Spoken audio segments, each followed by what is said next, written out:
So then draft day comes, and I don't want to get into the draft day part because it's going to take away the story. I want to talk about the Davises. But again, me being drafted. So Al always, they have these boards, but he may come in and go next pick, like literally 30 seconds before it's time. Go, you're taking this guy. And they're like, we didn't like, this was a guy we kind of looked at, but we've never really, no, I want him right now. You take this guy right now. And I was his pick in that draft that year. And so I get drafted on a Saturday. That Thursday I fly out, and it's a team. It's not a rookie BS mini camp deal where they're all, freaking walking them through all this stuff and pacifiers and, coddling them and all that. It's the entire, it's everybody, right? It's right. Like the first mini camp of the season. And I remember I fly in there to Oakland. My Clayton Lopez, my coach, my DB coach, picks me up and drops me off at the facility, and I'm kind of going through and just kind of, I'm getting this and this, taking pictures. And I'm just kind of walking. I go into the training room, and there's no one in there, but there's a guy sitting on like the where you get taped. He's got just his Raiders, our Raiders Reebok cheapy shorts. So I'm so jealous of what the kids get nowadays. We had Reebok, and it was like, my Lord. But he's sitting there. He's got his ankles taped. No socks or anything on. He's got his Raiders shorts, no shirt on. He's reading the Wall Street, the what would be Wall Street Times or the whatever. Wall Street Journal, yep. Yeah. Mm-hmm. Gray chest there. He's kind of got, gray stripe. And I'm looking at him going, holy shit. I'm like, that's Rich Gannon, dude. I'm like, that's my teammate. Like that guy, like I'm going, it kind of got real I'm like going, these are grown men that like are going to work. Mm-hmm. Like this isn't just some little game or whatever. I'm like, that's an NFL MVP guy, right? I mean, right there, just sitting there, getting ready, I'm just nervous as all, heck, when he's just doing like this, like it's just another day at the office, right? So we do this mini camp, right? And Rod Woodson, again, Purdue, right? I break his record as a sophomore in college. I'm sure he loved you for that. So you think that, right? So then I'm coming in, and he's injured at this time, and they draft a safety in the third round. So right. you know what's happening here. Of course. And that's what makes Rod Woodson so special was he was such a professional and such a student of the game, whereas you see this, the kid from the Tennant Hill or whatever talking about it's not my job to show this kid. Like, what kind of teammate are you, man? What how insecure are you as a man, right, to not want to help out your teammate, man? Mm-hmm. I mean, that's your brother, man. Like, it's not like you're sitting here wanting him to take your job, but I mean, you're not going to help, you're not going to give the kids like, how else do you know how to be a professional without having competition? Older guys? Yeah. You need competition. Absolutely. Exactly. Right. So it's the last day of the mini camp, right? It's Sunday, and we're doing a team drill. And hold on one second. I have a picture to show. Go ahead. Absolutely. Back for the memorabilia. Memorabilia right. Day. Yes. That's a great setup too. It's the last team, drill on Sunday before mini camp breaks and whatever. And I'm having a pretty good mini camp, I mean, I'm holding my own, and I had some great veterans. Not only Rod Woodson, but Ray Buchanan, yep. Philip Buchanan, Charles Woods. Well, Charles wasn't there yet, but Ray Buchanan was a huge part of my success in the NFL because he taught me what it was like to be how to be a professional, not just on the field, but in the locker room, with the media, in public, how you travel, how you dress, road games. And again, guys like Warren Sapp took me under their wing and, again, taught me what it was like. Without those veterans teaching me that, I wouldn't know what I'm doing, how to watch film, how to study, how to be prepared, how to conduct myself at practice, all that type of thing. Like, these guys are the ones that taught me how to do that. So being a veteran, that's huge for guys to teach the younger guys how to be professionals. But anyways, Rod Woodson, it's the last period. It's a team drill, 2-minute, offense. I don't think it was Kerry Collins. Might have been Tuiasa Sopo or T. Martin or maybe even Rich Gann. I don't know what quarterback it was, right? Probably a second. So probably Tuiasa Sopo, who I actually played in the Rose Bowl my freshman year when Purdue played Washington. that guy was a beast in college, man. That guy was freaking tough, dude. That guy was tough. But anyways, Rod Woodson says, "Stu, come here for a second." I said, "Hey, what's up, Mr. Woodson?" You know, Mr. Woodson. Of course, yes. He says, "Hey, on this next period," he goes, "just take a look." He goes, if they have a tight, 2x2, let's say 11 personnel, so one tight end, running back, slot, Z over here, X and Y over here. He goes, if they're somewhat close, let's say within 5 or 6 yards, be aware of that. Okay, be aware of the down and distance. Let's say it's 3rd and 8, 3rd and 10. It's a third down call. He goes, if let's say this is the tight end, this is a receiver. These guys come up. Actually here. Just so you know what the hell I'm talking Absolutely. about. Diagram? Yeah. So Nice. let's say this. Why? Let's go. Look at that. We even get the coach's clipboard. It's a little dry erase. He says, if both these guys come up at 5 yards and at 5, this guy cuts in and does this, he goes, just be alert to this guy to sit down and do a dig route at 10. So it may not happen. It may happen. Just take a look, right?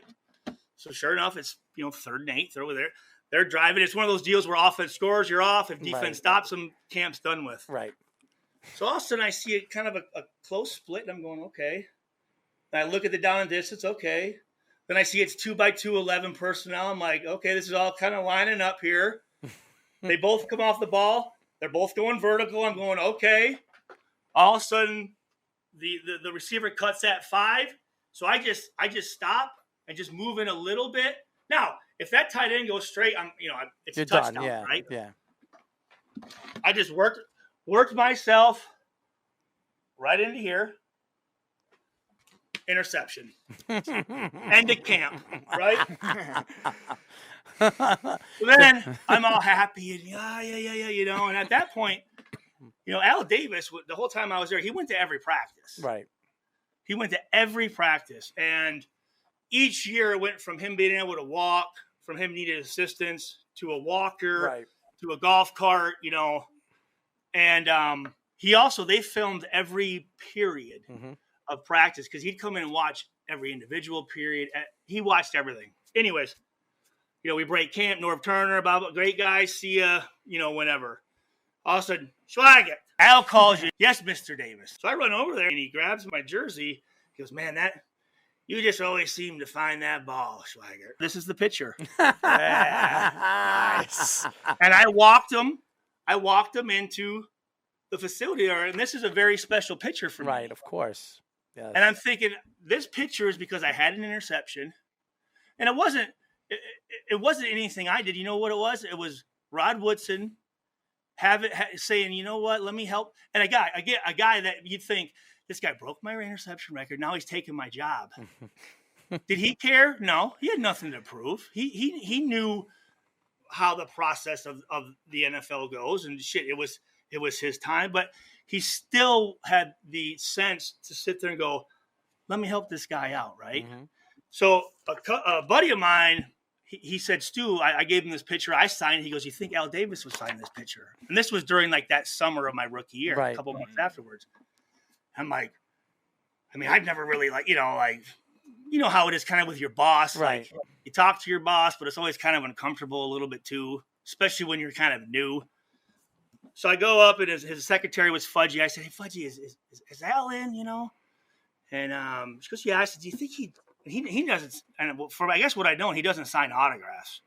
But I said, it was like an 8x10. He said, you think he'd sign this? She goes, well, she calls, yep, he'll see you now, right? So I go in his office, I open up the doors, and it was almost like the stairway to heaven, right? Like, it's just like everything, all the carpet is white, the walls are white. And when I say white, like ivory, like it's not just white, it's like ivory. It's like one of those like pale medical rooms. And then everything else, as far as like the desks, the chair, it's all black. You're in heaven and hell. Right? Yeah. Heaven and hell. And he's got exactly.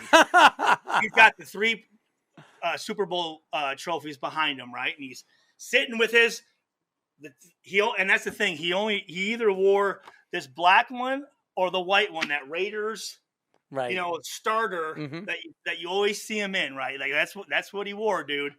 The black one had been sun faded so much it was almost brown now, and he had the the chain on his glasses. And Schweigert, come here, and I didn't even have a chance to ask him what I wanted. And I sit down and he goes, Stuart Schweigert, he says, Saginaw Valley League 1999 football MVP, led the league in rushing with 1,650 yards, 25 rushing touchdowns, all-state safety quarterback, ran a 10-600, beat Chuck Rogers.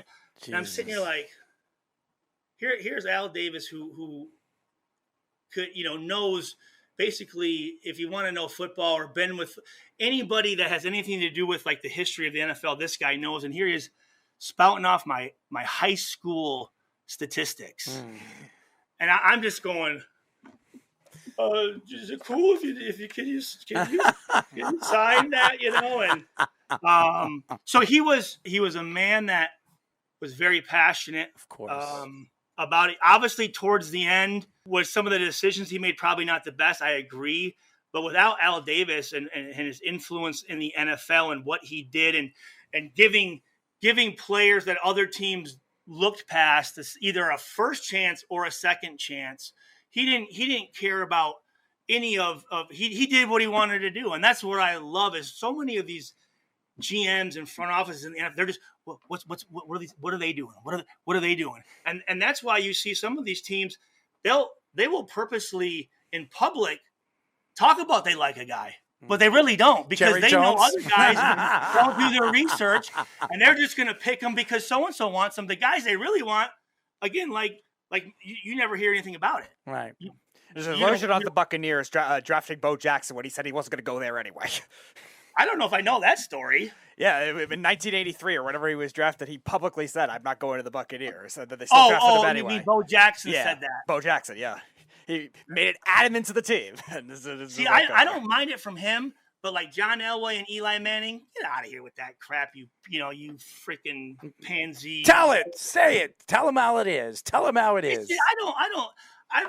I met John Elway one time and his teeth were so big I couldn't think of anything else besides looking at his face. You know what I mean? Like I'm like, you know what? I mean, I respect.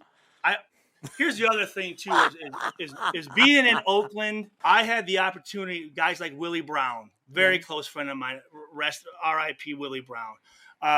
George Atkinson. Lester Hayes, Jim Otto, Fred Biletnikoff is a close friend of mine. But like the Jack Tatum, God rest his soul, like these guys, they're around. Jim Plunkett.